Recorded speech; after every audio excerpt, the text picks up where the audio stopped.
반갑습니다. 신신명 강의를 계기로 교대들의 신심이 더욱 돈독해지시고 신앙과 수행에 정진적공하셔서 마침내 성부로 문이 활짝 열리게 되기를 염원하면서 신신명 강의를 시작하도록 하겠습니다.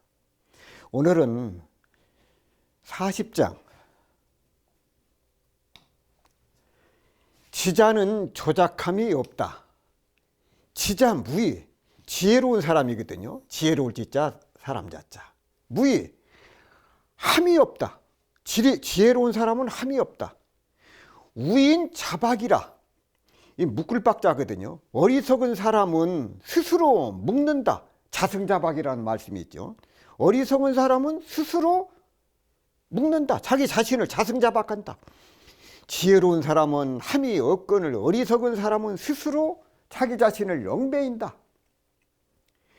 법은 다른 법이 없거늘 망령되이 애착하여 스스로 자신을 동여 맨다는 것이다.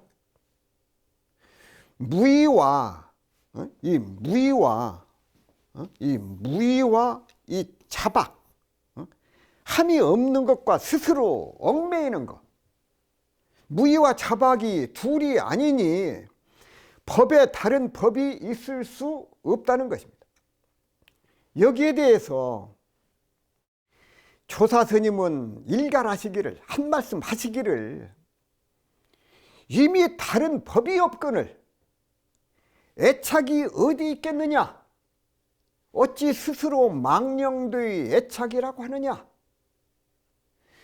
조사의 깊은 뜻을 간파하지 못하면 모두가 아르마리일 뿐이다 라고 말씀을 하셨습니다.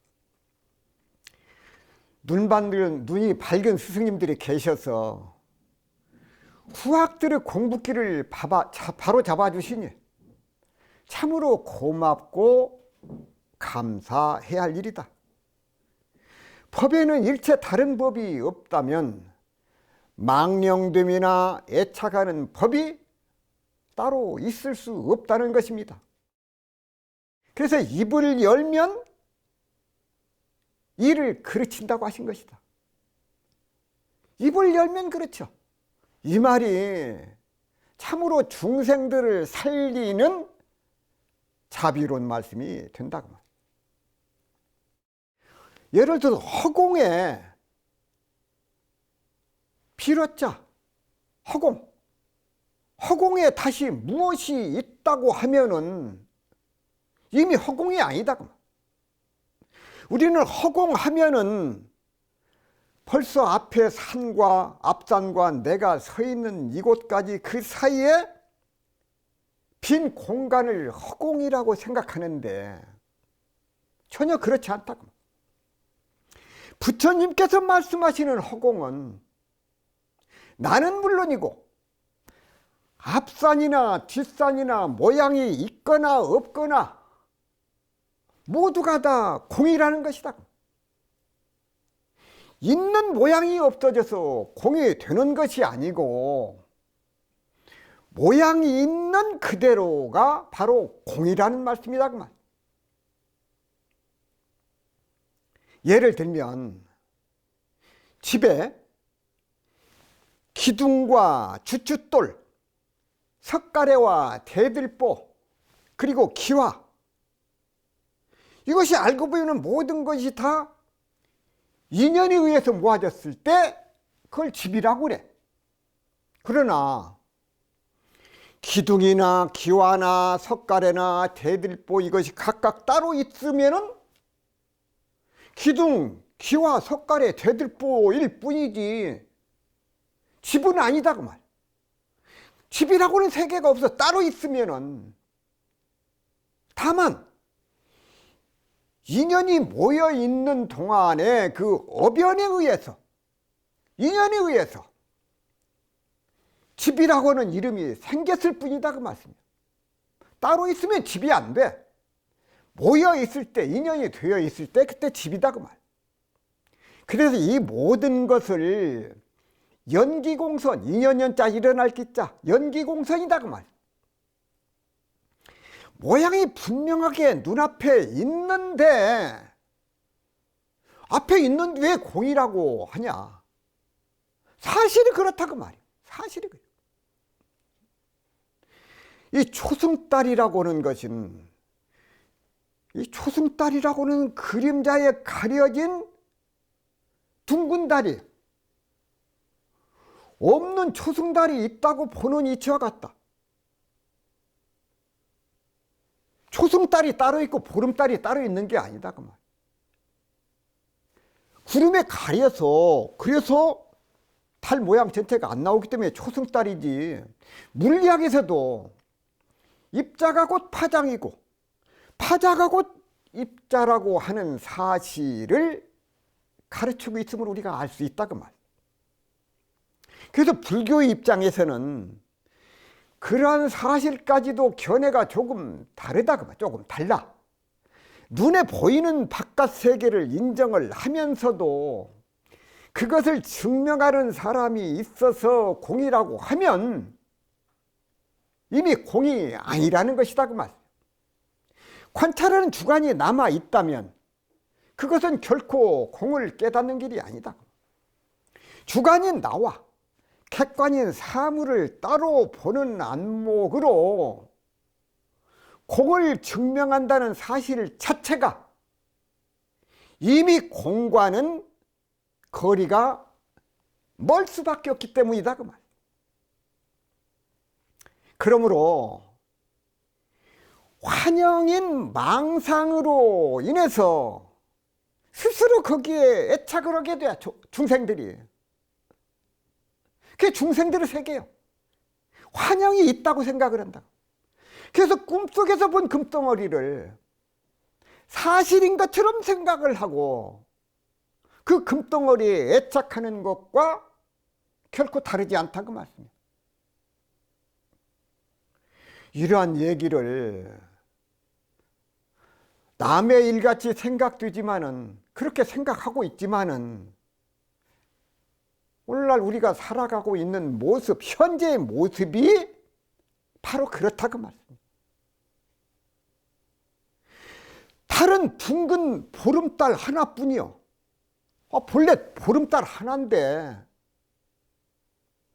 초승달이니 반달이니 해서 초승달하고 반달하고 보름달이 따로 있는 것처럼 생각을 해. 그렇게 해서 그것을 속이는 것과 똑같아. 달은 지구에 가려가지고 지구의 그림자에 의해서 지구에 가려서 초승달도 되고 반달도 되고 그런 것이지, 본래 달은 둥근 달 하나뿐이다 그 말씀이에요. 그렇기 때문에 자연이 나를 봐야지. 내가 자연을 보는 동안은 망자 애착, 망령들이 스스로 애착하고 있다고는 사실을 인정하지 않을 수 없다고. 본래 둥근 보름달밖에 없는데 거기 초승달도 있다, 보름달, 뭐 반달도 있다, 그런 건 착각을 하고 있다 그 말씀. 이 말씀은 나라고 하는 생각, 즉 일체 모든 번뇌나 망상이 사라지고 무심이 되면, 없을 못자 마음씨자 무심이 되면 우주 자연과 내가 하나가 된다. 하나가 돼. 그러니 자연이 보는 바 없이 나를 보게 돼. 그러면 그것이 무엇이냐? 법, 무위법이 된다 그 말.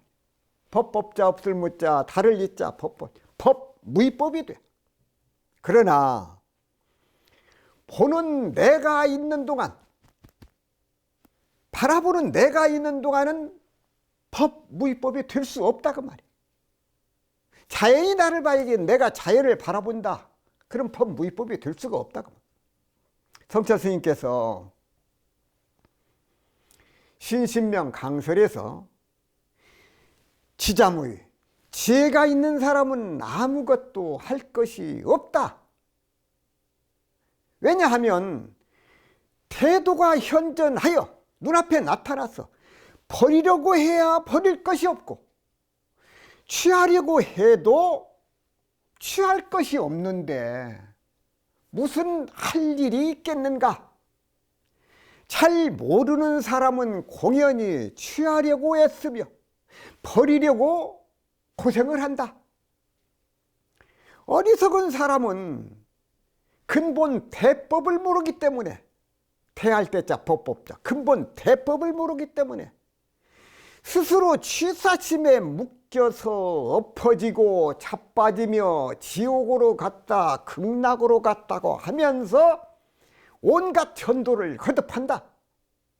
그러면 본자무의, 본래 스스로 함이 없어. 본자무의 곧 본래 스스로 함이 없다고 하여 손도 꼼짝하지 않고 아무 일도 하지 않으면 될 것이냐 될 것 아니냐고 할지 모르지만 이것도 무위법에 떨어진 것이다. 함이 없다. 무위.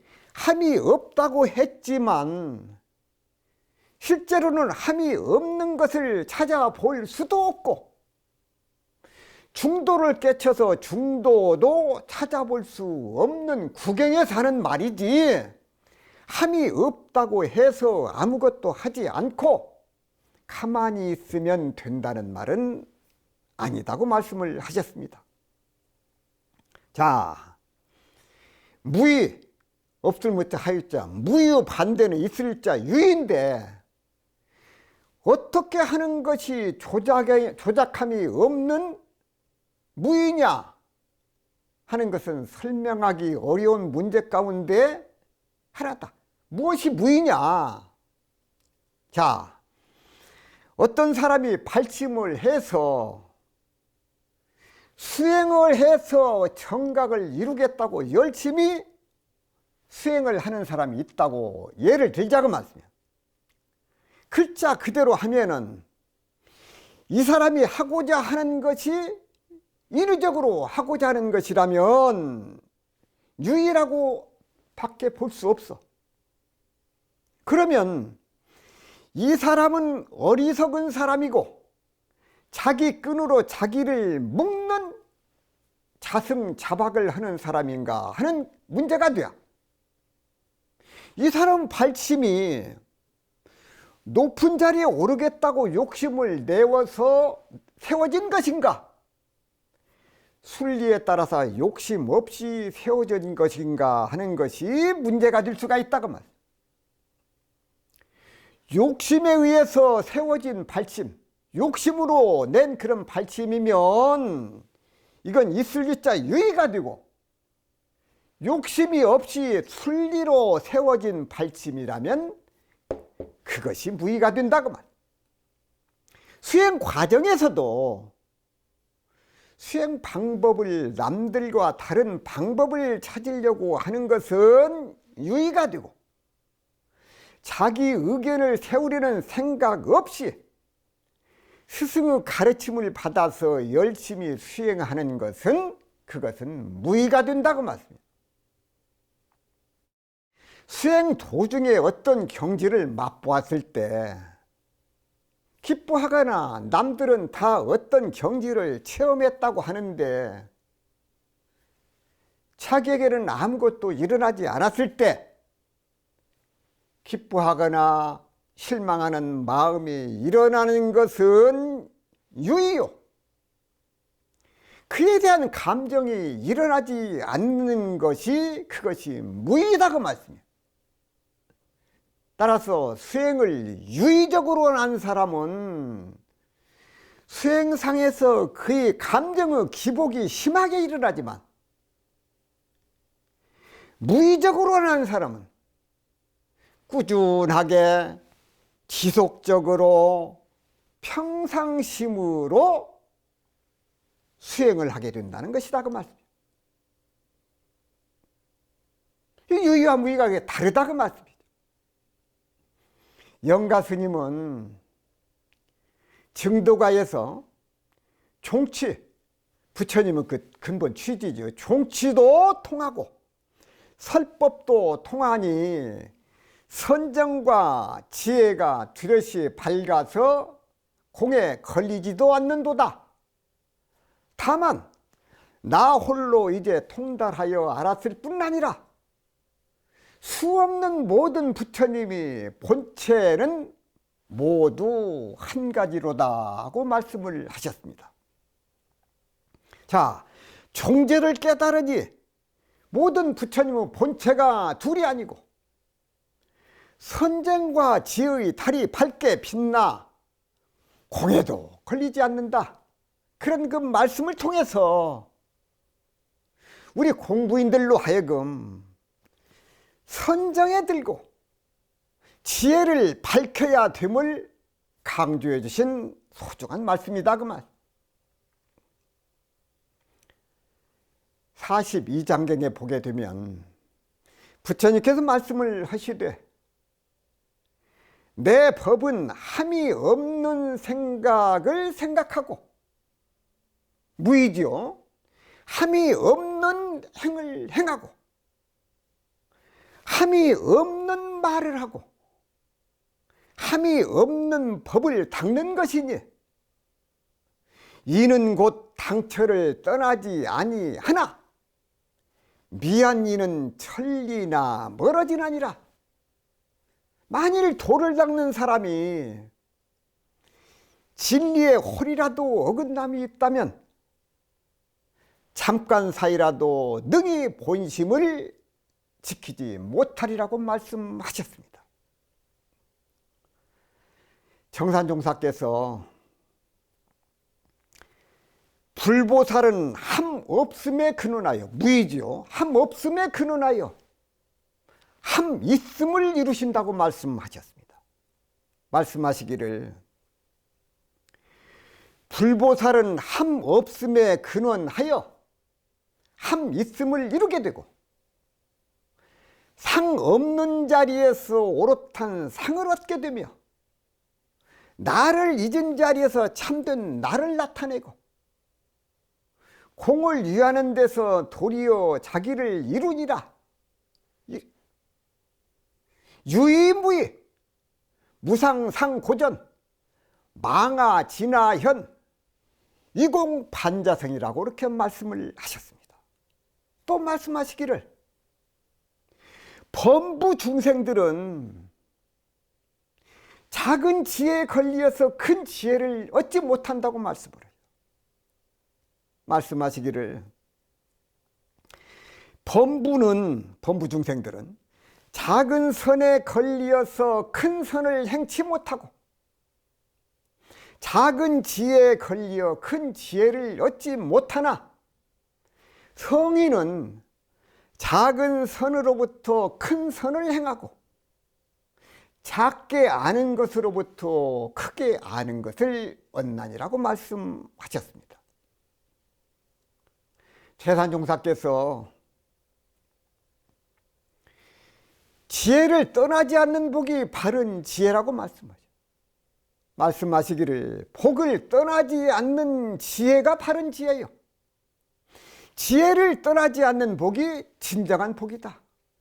지혜와 복, 법문 말씀에 복족족 해족족 복족족 해족족 참으로 지혜로운 사람이라야 복과 해를 아울러 지닐 수 있음을 강조해 주신 참으로 소중한 말씀이라고 생각이 되어집니다. 논어에 보게 되면 세상이 나를 인정해 주지 않을 때에는 처지를 한탄하기보다는 인정받을 방법을 모색해야 된다고 말씀하셨습니다. 지혜가 없음을 걱정하지 말고 자기의 자격을 근심하고 나를 알아주지 않음을 걱정하지 말고 알려질 만한 일을 하고자 노력하라는 이런 그 말씀은 무언가를 행하는 힘과 사실을 세상에 알릴 수 있는 지혜가 필요함을 강조해 주신 말씀이다 그만. 자, 지자무의 우인자박. 지혜로운 사람은 무의를 택하여 자연스럽게 일이 풀려가. 어리석은 사람은 자기 스스로 택한 일에 얽매여 자박. 그에 구속되어서 점점 더 일이 꼬이고 근심 걱정이 끝날 일이 없으니, 끊일 날이 없으니, 이것을 밝혀주신 소중한 본문 말씀이 바로 이 40장 지자무의요 우인자박이라. 지혜로운 사람은 함이 없어. 어리석은 사람은 스스로 자승자박, 얽매인다. 그러니 우리가 어떤 공부 표준을 잡고 생활을 해야 될 것인가를 말씀해 주신 소중한 본문이라 생각이 되어집니다. 41장 함께 공부하시도록 하겠습니다. 이 정법은 바른 법이지요. 부처님의 법이고, 정법은 특별히 다른 법이 없다.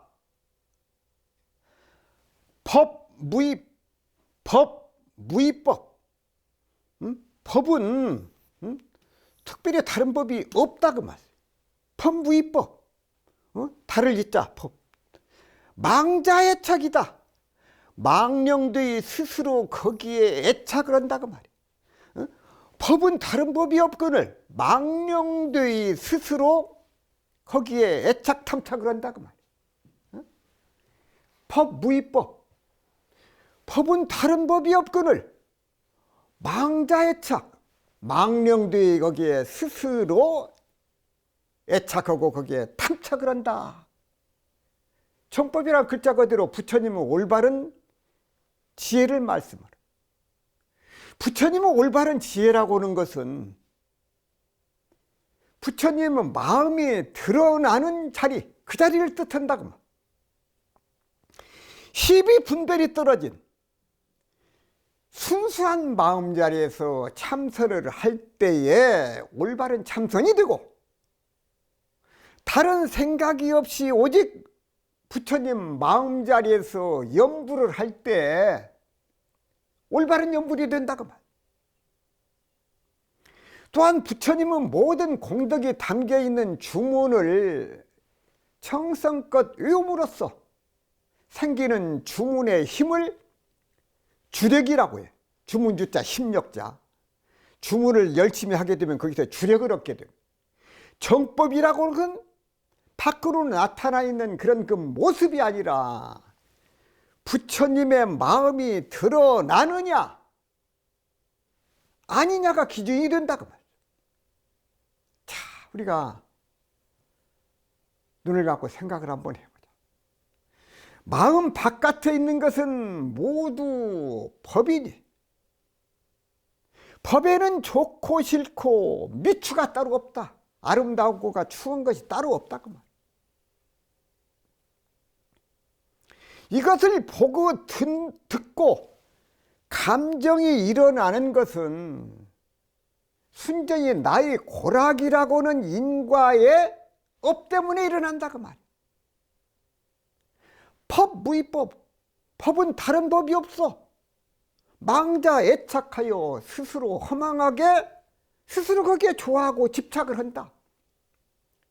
이 법이라고 하는 것은 이 법법자, 이 법법자, 이것은 물수변에 이 갈것자거든요.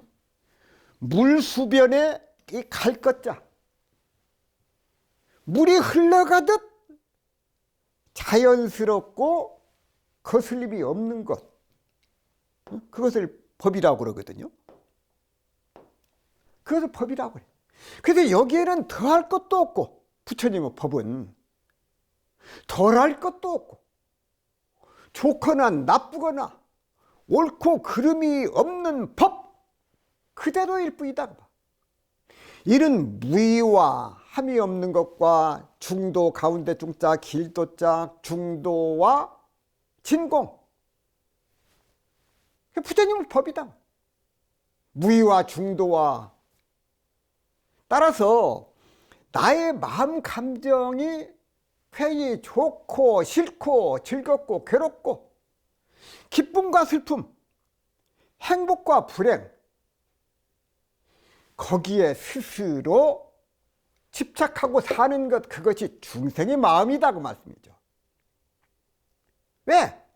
인과에 걸려서 매일 매시간 삼세를 거쳐가면서 분별 과보에 이것이 연속된다.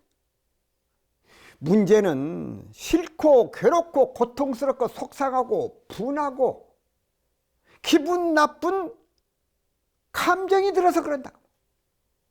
내가 원하는 대로 되지 않는 것은 욕심 때문이라는 것을 우리가 알아야 돼. 주체할 수 없이 끓어오르는 감정을 잠재운다고 하는 것은 참 어려운 일이 아닐 수 없습니다. 상대방과 대화를 할 때에도 내 말을 잘 듣지 않고 무시하거나 이해를 하지 않는다면 곧바로 기분이 나빠져. 언성이 높아지고 결국은 싸움에까지 이르게 되는 일이 비일비재하게 된다 그 말. 이럴 때에 자기 자신의 감정을 점검해 볼 수 있는 여유가 필요한데, 감정이 일어나는 순간을 잘 포착해서 일어나는 감정을 살펴서 그 즉시 인과를 생각하고 내가 이래서 되겠는가, 공을 생각하고 부질없다는 생각을 함께하고 분하고 억울한 마음을 내려놓고 또 내려놓아야 한다고 말이에요. 그것이 공부예요. 그것이 공부. 천만 경계를 당해서 경계가 왔구나, 공부할 때가 왔구나, 이것을 알아차려야 된다고 말이에요. 그래서 차분하게 논리적으로 조용하게 말하고 설사 상대방이 내 말을 이해하려고 하지 않고 무시하더라도 상대방의 행동에 개의치 않고 나의 감정을 조절하는 습관을 길들여 나가야 한다는 거죠. 그것이 공부다 그 말. 그것이 마음 공부예요. 왜냐하면 상대방은 그 업에 의해서 말을 하고 감정을 드러내므로 굳이 상대방의 업에 대해서 내가 간섭할 이유가 없다는 것입니다. 나의 감정만 잘 들여서 나가면 되기 때문에 상대방이 어떤 말을 하더라도 거기에 일희일비를 하면서 거기에 반응할 필요가 없다는 것이다. 항상 사람을 대하거나 사물을 대할 때 우리가 그런 표준으로 살아요. 구름이 흘러가듯 물이 흘러가듯 바람 따라서 이리저리 움직이는 나뭇잎처럼 나의 고락인과의 감정도 드러내지 말고 일으키지 말아야 된다. 왜냐? 한 번 웃으면 한 번 울게 되는 업이 쌓이게 되므로 상대방의 움직임에 대해서 고락감정의 마음에 내가 끌려다니면 안 된다. 상대방의 감정에 내가 끌려가서는 안 된다고. 사람에 대해서, 사물에 대해서 스스로 좋아하고 집착하는 것은 그것은 허망하기가 이를 데 없는 이슬과 같고 물거품과 같은 것이다. 따라서 작은 일이나 큰 일이나 중요한 일이나 중요치 않은 일이나 모든 일이 인과에 놀아나는 허망한 것일 뿐이니까 굳이 내 감정을 거기에 드러낼 필요가 없다.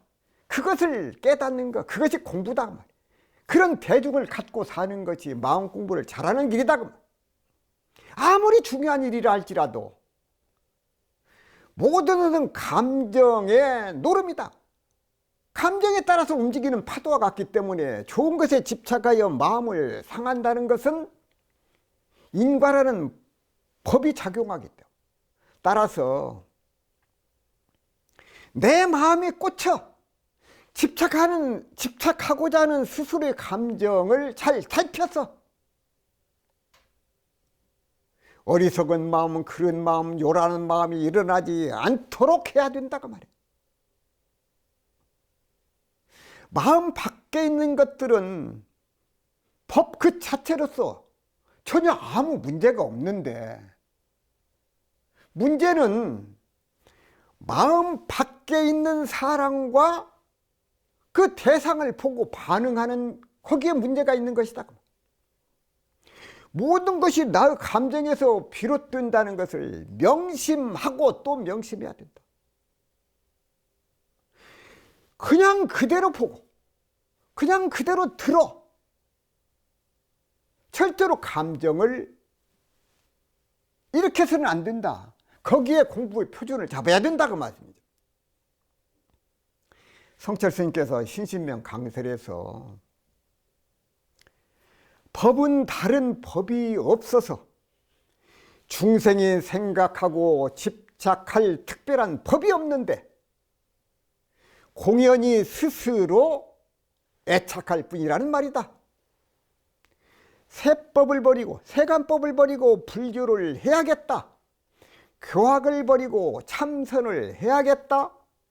반대로 참선하면 무슨 소용이 있나, 교나해야지 하는 것들이 다 모두 애착이다. 그러므로 쓸데없이 선이니 교니 중생이니 부처니 마군이니 하는 분별은 모두 망견인 편견으로서 애착심이다. 그러니 그 모두를 버려야 한다고 말씀하셨습니다. 모든 문제는 마음 밖에 있는 것이 아니라 나의 마음 안에 있다는 것을 늘 생각을 하고 그것을 살펴서 내 마음 안에 고라그 감정의 업을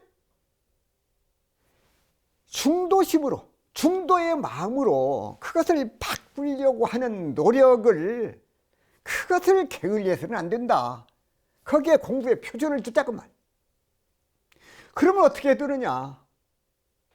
시간 나는 대로 기도하고 참선하고 보시하고 청진하는 그런 노력이 뒷받침이 되어야 된다. 그래서 이것도 쉬지 않고 꾸준하게 그 표준을 잡고 공부를 해나가면 좋겠다. 우리가 집이라든지 자동차라든지 먹는 것이라든지 입는 것, 이 모두가 다 다르게 생겼어. 그렇다고 그것이 특별한 것은 아니다고 말이야. 사람들이 각자의 생각에서 좋고 나쁜 것을 만들어내서 좋은 집, 자동차, 먹는 것, 입는 것, 이것을 분별을 하게 돼. 근데 각자의 생각에 따라서 저것은 좋은 것이다, 나쁜 것이다, 이 생각을 만들어내서 거기에 집착을 하게 돼. 이것이 무엇이냐? 그것이 망령된 짓이라고 말씀을 하신 것이다. 법에 다른 법이 없는데 그걸 만들어 놓고 거기에 집착을 한다고 말. 법무의법이언을, 법에 다른 법이 없는데 망자 애착하여, 정법에는 법 외에는 다른 것이 없는데 망령들이 스스로 그것에 애착합니다. 그렇게 말씀을 해요. 지혜로운 사람은 부처님의 가르침 속에서 이 도리를 바로 알고 체득하였기 때문에 따로 할 일이 없어. 진짜 무의거든요. 이 도리를 알기 때문에 꿈이라든지 헛개비라든지 그림자라든지 물거품과 같은 실체가 없는 육진경계, 색수상행식, 색성향 및 촉법, 육진 경계에 집착하지도 않고 마음이 거기에 휘둘리지도 않는다고 말. 희비 분별하는 마음만 내려놓으면 그 자리가 바로 부처님 세상이다.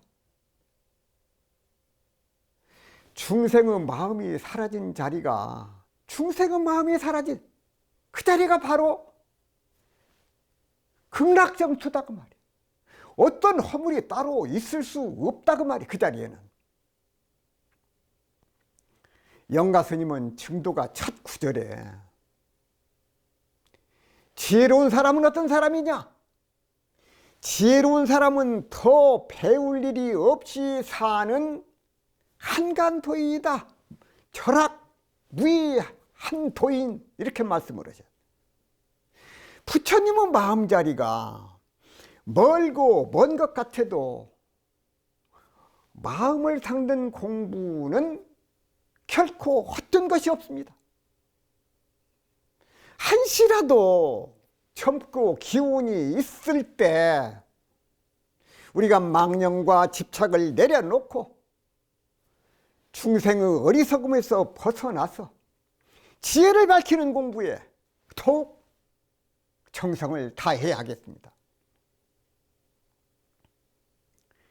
소세단 대종사께서 지혜 있는 사람과 어리석은 차이가 자신이 지혜가 있고 없음을 알고 모르는 인들아 거기에 있다고 하셨습니다. 말씀하시기를 자기가 어리석은 줄을 알면 어리석은 사람이라도 지혜를 얻을 것이요, 자기가 지혜 있는 줄만 알고 없는 것을 발견하지 못하면 지혜 있는 사람이라도 점점 어리석은 대로 떨어지나이라고 말씀하셨습니다. 일체 사물, 즉 감나무나 밤나무나 노동자나 고용주나 며느리나 시어머니 모두가 다 장단점이 있고 그 자체가 하고 있는 가치가 다 있어. 의무와 책임이 있기 때문에 나름대로 다 값어치가 있다고 말이야. 그 가치를 바르게 보고 자기의 필요에 의해서 응하고 택할 일이지, 자기가 만든 사랑의 감정이나 이익에 눈이 멀어가지고 집착하는 것은 결국 사띵길로 빠지게 돼. 스스로 불행을 자초하는 그런 결과를 얻게 된다고 말. 자, 예를 들면 술과 담배, 마약에 이렇게 중독이 되는 것은 자기가 좋아해서 거기에 집착을 해서 그래서 생기는 병이지, 술이나 담배나 마약 그 자체가 문제 있는 것은 아니다 그 말씀. 자, 예를 들면 어떤 한 남자가 결혼한 지 1년 만에 부인 몰래 다른 여자를 만나기 시작을 했어. 그 결과 자기 본부인과 이혼을 하고 그 여자와 결혼을 했어. 그러나 재혼이지요.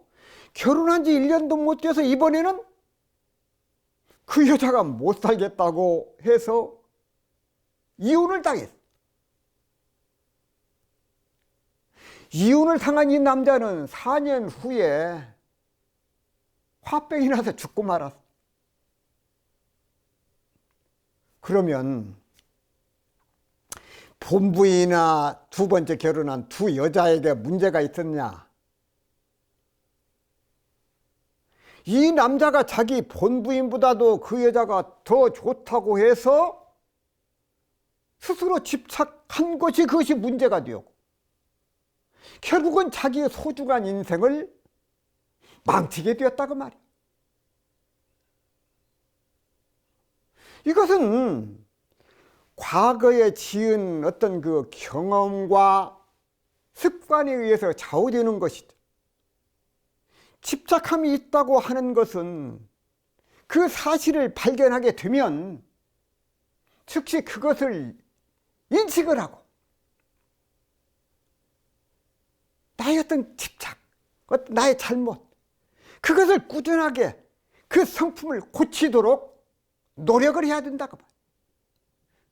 그렇지 않으면 자기도 모르는 사이에 거기에 집착이 심해져.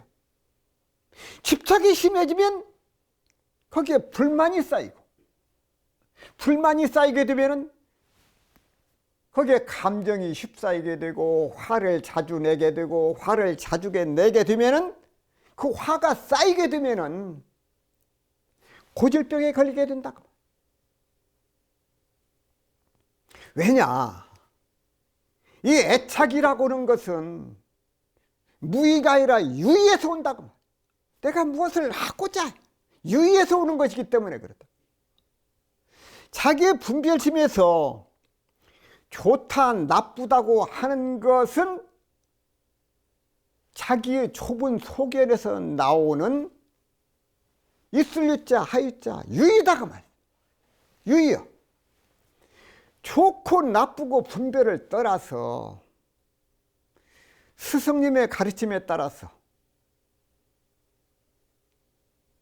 법문 말씀에 따라서 열심히 하는 것, 수행을 하는 것, 그것이 무의가 되고 법에 대해서 분별심을 없게 하는 그런 그 결과 진급이 되고 은혜를 입게 된다고 봐.